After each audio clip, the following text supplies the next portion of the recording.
Yo. So we got this Teofimo Lopez and Josh Taylor fight this weekend, man. Saturday, June 10th. It's coming on at 10 p.m. Eastern time. Man, I can't believe we getting this fight for free, people.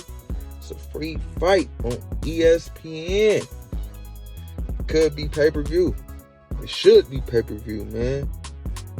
Both fighters are electric. Both fighters are, amazing fighters. Josh Taylor's undefeated. Teofimo's lost once. But yeah, man, it's going to be an explosion. I can't wait. Let's get into it.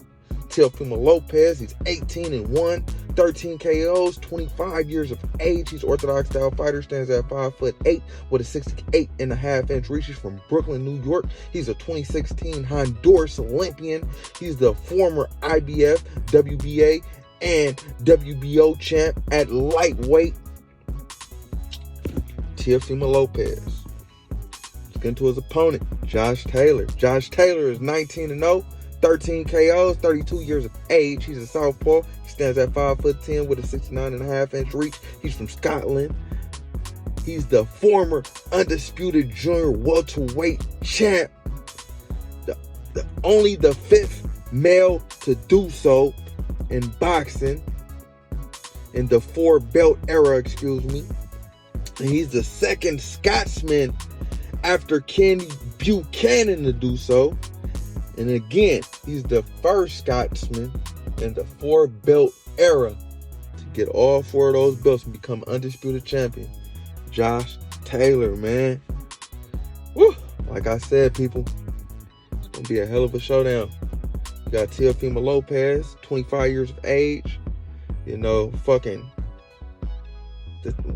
the takeover. He was taking over everything. He was explosive as hell. He's still explosive, Man, he was fighting out, after the Heisman game,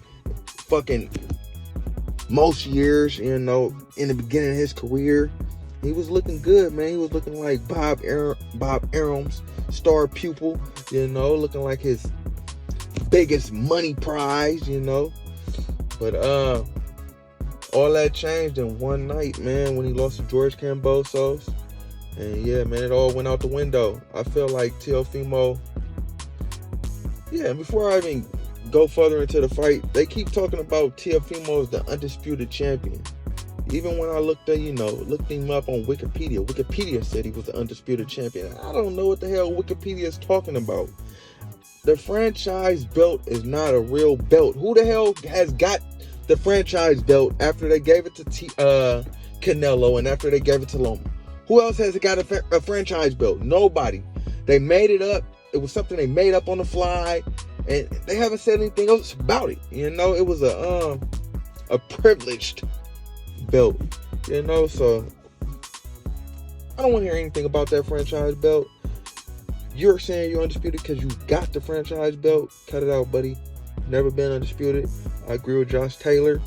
And I feel like Teo, he's kind of arrogant, for lack of better words, man. I feel like he think he's better than he is. I mean, he's very good, but I feel like he's at the pinnacle of the sport. He said he's the double greatest. I'm like, double greatest? What are you talking about? Oh my God, this boy is crazy. But yeah, I hope he's really not crazy. Because we don't play about mental health, but Teo, man, he has got to get it together. I don't feel like he has the mental strength, to win this fight, man. He has all the physical skills, but his mentality is not on point. I feel like ever since that loss, it kind of, losses will have that effect on you. And it has had a big effect on Teofimo Lopez, in my opinion. I feel like he's not the same fighter after that George Kambosos loss. And Josh Taylor, he didn't look the best versus Jack Catterall, but you're not going to look the best every night. You fight, and you're fighting another grown man, so he's not going to, they're not going to allow you to look your best every night. So it is what it is. I mean, he did get dropped. I never like to see fighters get dropped, so that's something that I want him to work on, not putting himself in that kind of position. But yeah, nonetheless, man, Josh Taylor, he's a hell of a fighter, man. If I didn't say so, he's a southpaw. Teofimo is an orthodox style fighter, so that should make things interesting, like it always does. Clash of styles. I don't know if Teo will be able to handle Josh southpaw stance. He doesn't have much experience with southpawers. So yeah, we'll see how that goes. But like I said, Josh Taylor, he's a hell of a fighter. Kind of leaning more towards Josh Taylor just because he was the undisputed champion and he did beat Regis Rougarou Prograis, somebody who I hold in high regard, and I feel like he's a hell of a fighter, so I put a lot of respect on that, you beating Rougarou. So man, quick prediction and my thoughts on the fight. I feel like it's gonna be a hell of a fight, people. I feel like it's gonna be a hell of a fight. I feel like Josh Taylor needs to box T.O. and keep him on the outside. Don't engage, in a brawl with T.O. T.O. can, fight. If it comes down to that. But fucking, yeah, man. If he keeps him on the outside and just keep his composure and keep him at the end of that jab, work the body, come with the hammer every now and again. I feel like things would be fairly easy for Josh. But Teofimo Lopez does have a weird knack of, showing up in the big fights, man. He shows up in the big fights, man. So Teo can show up and probably show out. So you can never count him out, man. You can never count him out. Like I said, he's a hell of an athlete. Well, I didn't, but he's a hell of an athlete, and he's very explosive. I did say that. And he can explode on Josh Taylor if Josh Taylor sleep on T.O., and don't, do what I said he need to do, box him. It can be an early night. Josh Taylor can go to sleep in front of all them people. T.O. can explode on him. And yeah, we'll pause. He can explode on him, and it can be a short night. But quick prediction, I feel like it's gonna be a unanimous decision win for Josh Taylor, getting that win. And continuing his winning ways en route to maybe a rematch with Rougarou if that's what he want to do, en route to Sabril Matisse. I don't see, well, after this fight, I feel like Josh Taylor will move up if he gets the win.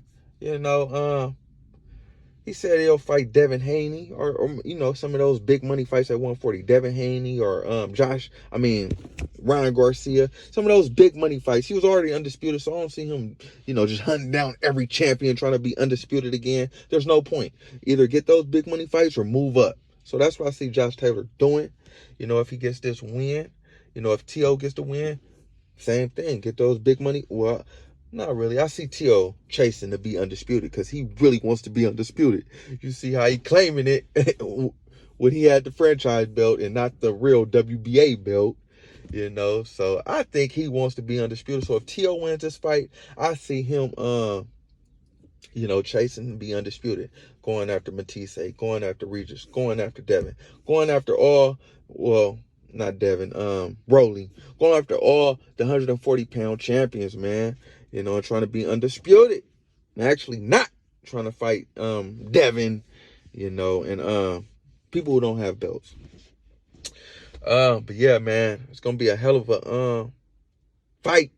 I'm looking forward to it. It's gonna be a hell of a card, man. On the undercard, you got Bruce Shushu Carrington, you got Xander Zayas on the co-man, you got Jermaine Ortiz, Henry LeBron, Damian Neba, Robinson Consequio. You got the undercard is stacked, so it's gonna be a hell of a card, man. And like I said, the main event, it's a hell of a fight, man. I don't know how the hell we getting it for free, and I really don't know how the hell it's not in Madison Square Garden, the main, the big part. It's in a theater, so like a little tucked off section of the Garden, if you're going to call it that. But it's not in the main where the Knicks play. It's not right there. So that's surprising, man. I feel like both of these fighters have the potential, to be big money fighters and to be big faces in boxing. So I would like to see the winner get promoted, you know, in the right way, so he can get to that point. And 1 point, selling out the main garden, you know. But it's gonna be a hell of a fight, people. Hell of a card. Tune in if you can. And if you can't, tune in. But yo, like, comment, subscribe, all that shit, people. Rob's Road of Boxing. Yeah.